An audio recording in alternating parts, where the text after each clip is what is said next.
orang Palestinanya sendiri dapat apa? Ya nggak dapat apa-apa. Many Israeli Jews believe that they were entitled to lay claim to the land based on a promise from God, while most Palestinian Arabs, whose ancestors lived there for hundreds of years, Semua masalah Israel-Palestina yang sampai sekarang ini terjadi gara-gara. Jadi, beberapa hari yang lalu, gue baca berita soal Israel yang ngeluncurin rudal ke arah Suriah.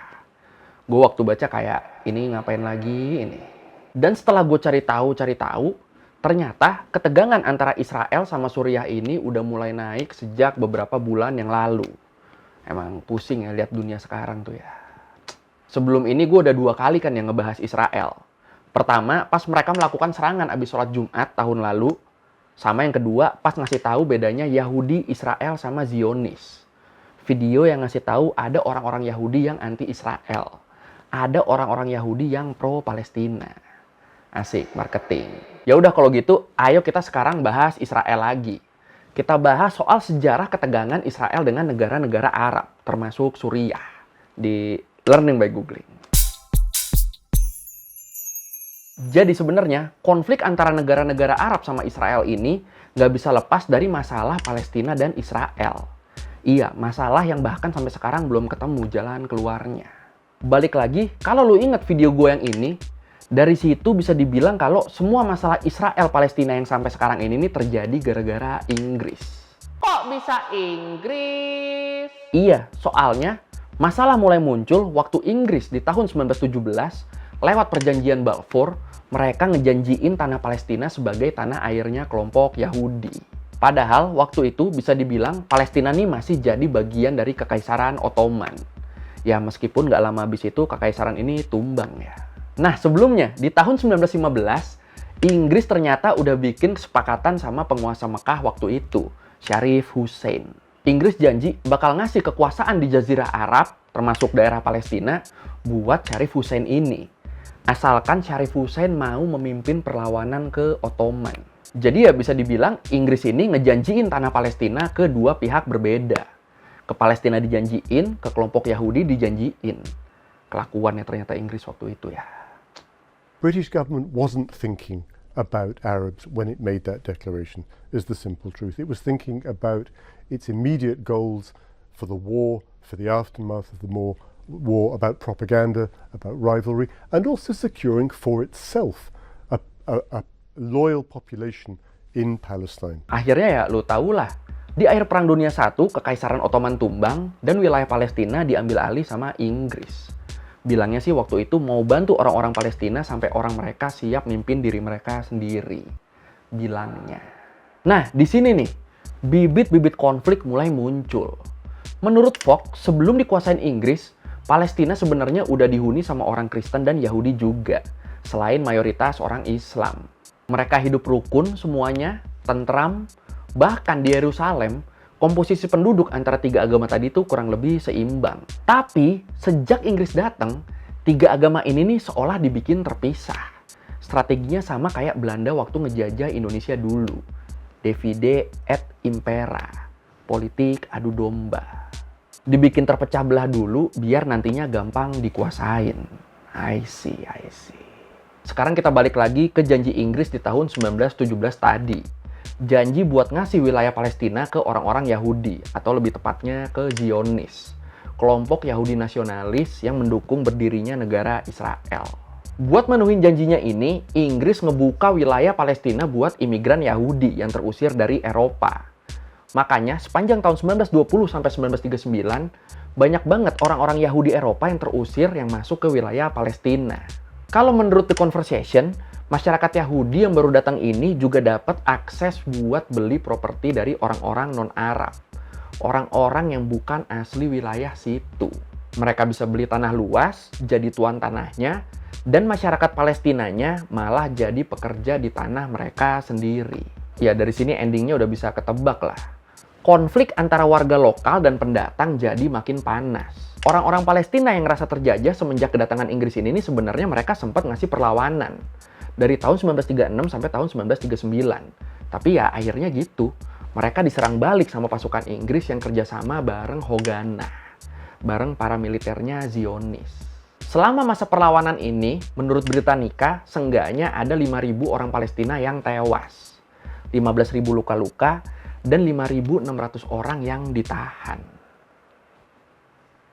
In 1917, Arthur Balfour was Foreign Secretary, his country fighting the First World War on many fronts, including in what the British called the Holy Land. Nah, kalau kita ingat, tahun-tahun perlawanan rakyat Palestina ke Inggris itu pas banget sama masa-masa awal Nazi Jerman berusaha menguasai Eropa. Inggris yang nggak mau pengaruh Nazi sama blok poros sampai ke Arab, akhirnya mutusin buat narik simpati warga Arab, khususnya terkait masalah Palestina. Dibikinlah tuh sama mereka dokumen white paper yang isinya tuh ada 3 poin. Apa aja tuh? Pertama, ngebatasin jumlah imigran Yahudi ke Palestina, maksimal cuma 75 orang dalam 5 tahun. Kedua, ngejanjiin pembentukan Palestina merdeka dalam waktu 10 tahun dan pembatalan dukungan berdirinya negara Yahudi di wilayah Palestina. Sayangnya di sini, baik pihak Palestina maupun koloni Yahudi di Palestina sama-sama nolak white paper ini. Dan alasannya beda-beda sih. Di Palestina, mereka keberatan sama waktu pembentukan negara Palestina merdeka yang terlalu lama. Di kelompok Yahudi, mereka nolak pembatasan jumlah imigran yang cuma 75.000 dalam 5 tahun tadi. Menurut mereka, udah banyak orang Yahudi di Eropa yang jadi korban kekejaman kelompok Nazi Jerman. Dan dengan dibatasinnya orang Yahudi yang boleh masuk ke Palestina, berarti kan bakal makin banyak orang Yahudi yang terperangkap di Eropa dan ikut kena bantai Nazi. Itu yang bikin mereka nggak setuju. Bahkan kelompok Zionis ekstrim kayak Irgun dan Lehi, mereka nggak cuma nolak. Mereka bahkan sampai ngangkat senjata ngelawan Inggris. Dan 2 kelompok inilah yang akhirnya jadi aktor pemboman di King David Hotel di tahun 1946. Yang newasin 91 petugas dan petinggi Inggris. Bahas apa nih pemboman King David Hotel? Silakan komen. We did not imagine that even one life would be lost. We did our best to ensure that everyone would be evacuated from the King David Hotel. Nah, setelah semua yang terjadi, ditolak, diserang segala macem, Inggris akhirnya ngerasa kalau konflik di wilayah Palestina ini cuma jadi sumber masalah. Mereka akhirnya mutusin buat narik diri dan ngelimpahin masalah ini ke PBB yang waktu itu baru kebentuk. Ini enak banget ya Inggris hidupnya ya. Janji-janji manis ke kanan ke kiri, pas masalah makin ribet tinggal kasih ke PBB. Oke. PBB sendiri abis itu akhirnya bikin rencana pembagian 2 wilayah negara atau yang disebut Partition Plan 1947. Ini kayak gini nih, peta pembagian wilayah Partition Plan 1947. Yang warna biru tuh itu buat kelompok Yahudi, yang kuning buat kelompok Arab Palestina, sama wilayah Yerusalem yang warna putih di tengah itu. Nah, kalau kita perhatiin lagi, wilayah buat kelompok Yahudi tuh kelihatan sedikit lebih besar ya. Padahal waktu itu penduduk Yahudi jumlahnya nggak sampai 1/3 penduduk Palestina.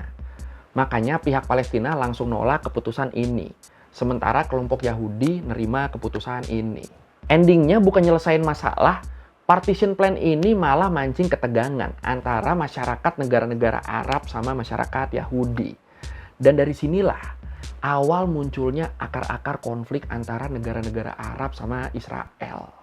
Jadi, setahun setelah Partition Plan tadi, tepatnya di tanggal 14 Mei 1948, Israel mendeklarasikan diri sebagai negara merdeka dan dapat pengakuan dari Amerika Serikat dan Uni Soviet. Di sisi lain, negara-negara Arab nolak keras deklarasi ini. Dan dimulai deh tuh dari situ, rentetan panjang konflik Arab-Israel yang terus terjadi sampai sekarang. Pusing gue kalau ngomongin ginian. Nah, deklarasi kemerdekaan Israel ini juga mancing negara-negara Arab buat bikin aliansi. Selain gak setuju sama jatah Palestina di Partition Plan tadi, menurut pengamatan pihak Arab, Israel juga berpotensi ngelanggar kesepakatan pembagian wilayah ini. Ngelihat dari adanya kelompok radikal kayak Irgun dan Lehi tadi, yang berambisi ngejadiin seluruh tanah Palestina sebagai wilayah Israel. Wah. Maruk ya. Terus, di tanggal 15 Mei 1948, sehari abis Israel mendeklarasikan kemerdekaan mereka, koalisi Arab yang terdiri dari Mesir, Yordania, Suriah, Irak, Lebanon, Arab Saudi, sama Yaman, mereka bareng-bareng nyerang Israel. Koalisi negara-negara Arab ini sempat ngepung Israel selama beberapa minggu, sampai akhirnya PBB mutusin buat ngadain gencatan senjata. Nah, di masa gencatan senjata ini, Baik koalisi Arab maupun Israel diduga melakukan pelanggaran terkait larangan penguatan militer. Contoh yang paling parah nih, keputusan Israel buat nyelundupin senjata secara ilegal dalam jumlah besar. Gimana ceritanya tuh? Menurut TRT World, senjata dan alat militer selundupan ini nih berasal dari Cekoslovakia. Dan dari sini kondisi mulai berbalik. Israel yang awalnya kekepung mulai bisa ngelawan balik pihak Arab. Dan gak cuma itu, kelompok radikal lihai juga ngebunuh Count Bernadotte, perwakilan PBB yang memonitor gencatan senjata ini. Kenapa dibunuh? Alasannya karena kelompok lihai ngerasa kalau perundingan yang ditawarin ini nih bakal merugikan Israel. Tapi kalau gue sih ngelihatnya ya emang mereka nggak mau nempuh jalan damai aja. Emang pengennya mereka tuh nguasain 100%. Gimana kalau menurut lo? Singkatnya, akhirnya Perang Arab-Israel pertama ini dimenangkan oleh Israel. Di sini banyak pihak percaya salah satu faktor yang bikin koalisi Arab bisa kalah adalah ambisi masing-masing negara Arab yang punya tujuan buat memperluas wilayah mereka. Jadi, di luar mereka pengen ngebantu Palestina, mereka punya niat tersembunyi masing-masing. Israel yang menang akhirnya makin merangsek ke wilayah yang harusnya jadi milik Palestina. Dan di sini mereka bikin sekitar 700.000 warga Palestina terusir. Nggak cuma itu, wilayah tepi barat juga akhirnya dikuasain sama Yordania. Dan wilayah Gaza diambil alih sama Mesir. Orang Palestinanya sendiri dapat apa? Ya nggak dapat apa-apa, mereka cuma jadi korban. Bisa kita lihat di sini, ini peta wilayah Israel setelah Perang Arab-Israel pertama berakhir. Masyarakat Palestina sampai ngejulukin perang ini sebagai Harb an-Nakba, perang kehancuran. Aduh. Sedih jir. Many Israeli Jews believed that they were entitled to lay claim to the land based on a promise from God, while most Palestinian Arabs, whose ancestors lived there for hundreds of years, believed they were the rightful inhabitants. Nah, 18 tahun setelah Perang Arab-Israel yang pertama, pecah lagi perang besar antara negara Arab kayak Mesir, Suriah, sama Yordania ngelawan Israel. Waktu itu paham sosialis lagi tumbuh subur di Mesir sama Suriah. Dan ini bikin konflik dengan Israel memanas. Ujungnya di Juni 1967 pecah lagi perang antara negara-negara Arab sama Israel. Yang kali ini dikenal dengan nama Perang 6 Hari. Pada tahu dong lu perang ini? Di sini lagi-lagi Israel dikepung, kali ini dari 3 front. Sinai, Yordania, sama Suriah. Jadi di sini awalnya Mesir dapat informasi palsu soal pergerakan militer Israel di Suriah. Ngerespon laporan itu, Mesir langsung ngirim pasukannya ke wilayah Sinai yang berbatasan sama Israel. Dan Mesir mutusin buat ngeblokade Selat Tiran yang menghubungkan Israel ke Laut Merah. Di tanggal 5 Juninya, Mesir dikagetin sama serangan mendadak dari Israel ke berbagai pangkalan udara mereka. Dan ya udah, dari situ langsung lumpuh tuh kekuatan udaranya Mesir. Ngeliat ini, Yordania sama Suriah langsung ngerespon dengan nyerang pangkalan udaranya Israel. Tapi sayangnya mereka diserang balik dan pangkalan udara mereka bernasib sama kayak pangkalan udaranya Mesir. Langsung lumpuh. Dari serangan-serangan ini jadi kelihatan ya dominasinya Israel. Dan bener aja, dalam jangka waktu 6 hari, perang di 3 front tadi tuh semuanya dimenangkan oleh Israel. Berkat keunggulan kekuatan udara mereka. Wilayah Gaza dan Sinai berhasil direbut dari Mesir, tepi barat direbut dari Yordania, dan wilayah pegunungan Golan juga berhasil diduduki Israel. Gila. Kayak ginilah kira-kira peta wilayah Palestina Israel setelah perang 6 hari. Dan ingat, wilayah-wilayah ini sebenarnya nggak sepenuhnya punya Israel waktu itu. Masih ada orang-orang Palestina di sana. Yang sayangnya setelah ini semakin terpinggirkan. We haven't deserted the area even for 1 minute, but our new village has no proper streets, homes built without permissions. Your land is being used by them, but you can't set foot in it. How are you going to integrate in this life? Sekitar 6 tahun setelahnya, tahun 1973, pecah satu perang besar lagi. Kali ini bisa dibilang koalisi Arab berhasil membalaskan dendam mereka di perang sebelumnya. Perang kali ini dikenal dengan nama Perang Yom Kippur. Karena perang ini meletus pas hari Yom Kippur, tanggal 6 Oktober. Apaan tuh hari Yom Kippur? Hari Yom Kippur tuh semacam peringatan hari suci umat Yahudi. Oh iya, tanggal meletusnya perang ini juga bertepatan sama tanggal perang Badar. Perang besarnya umat Islam melawan kaum Quraisy. Makanya Mesir namain operasi ini sebagai Operasi Badar. Nah, di perang ini, Mesir dan Suriah yang juga didukung negara-negara Arab lainnya mutusin buat melakukan perlawanan ngerebut wilayah mereka sebelumnya. Khususnya di Sinai sama di Golan. Di sini Mesir dan Suriah ini udah upgrade senjata mereka. Dapat langsung dari Uni Soviet. Mereka dapat tank, rudal anti pesawat, sama persenjataan lainnya.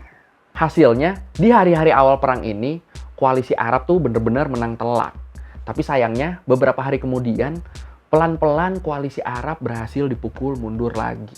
Tapi untungnya, kali ini, solidaritas Mesir Suriah dengan negara-negara Arab lainnya ngasih mereka keuntungan. Keuntungan apa? Jadi, buat neken Israel yang dibantu sama Amerika dan beberapa negara lainnya, OPEC, organisasi negara-negara pengekspor minyak yang di dalamnya ada Arab Saudi dan lain-lain, mereka mutusin buat melakukan embargo minyak ke Amerika dan beberapa negara lainnya. Kelar. Dan ya udah, hasilnya embargo ini mengakibatkan krisis energi di Amerika dan beberapa negara lainnya di tahun 1973. Krisis karena ternyata mereka terlalu bergantung sama minyak impor. Suplainya dipotong, ya udah, kelar udah mereka. Akhirnya, di tanggal 28 Oktober 1973, PBB memerintahkan pihak yang berselisih ini buat gencatan senjata. Biar krisis-krisis ini bisa segera teratasi. Nah, setelah perang ini, bisa dibilang konflik antara negara-negara Arab dan Israel tuh tensinya terus menurun. Israel lebih fokus nanganin kelompok militan Palestina, sedangkan negara-negara Arab, kayak yang kita tahu, banyak yang terpecah karena perang saudara. Palestina sendiri, meskipun udah menyatakan diri merdeka dan diakui juga kedaulatan mereka sama banyak negara, sayangnya mereka masih aja ngalamin perampasan hak hidup oleh Israel. Oh iya, soal berita di awal tadi, yang Israel sama Suriah kirim-kiriman rudal, dua negara ini jadi terlibat konflik cukup intens lagi sejak perang saudara di Suriah tahun 2011. Bakal panjang lah ini kalau kita bahas konflik Suriah ini.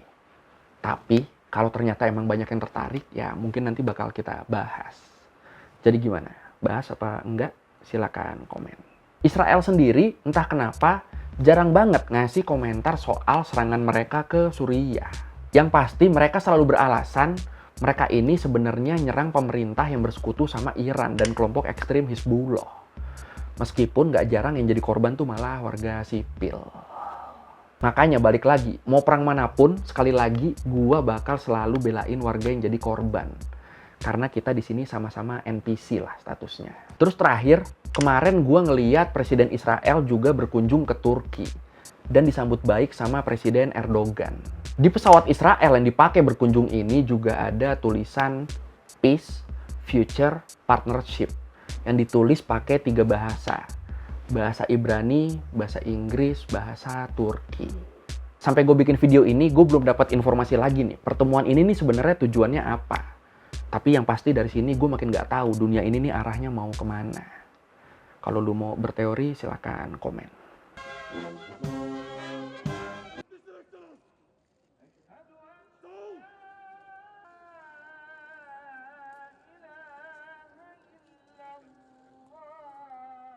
Oke, sekian dari Googling kali ini tentang sejarah hubungan Israel sama negara-negara Arab.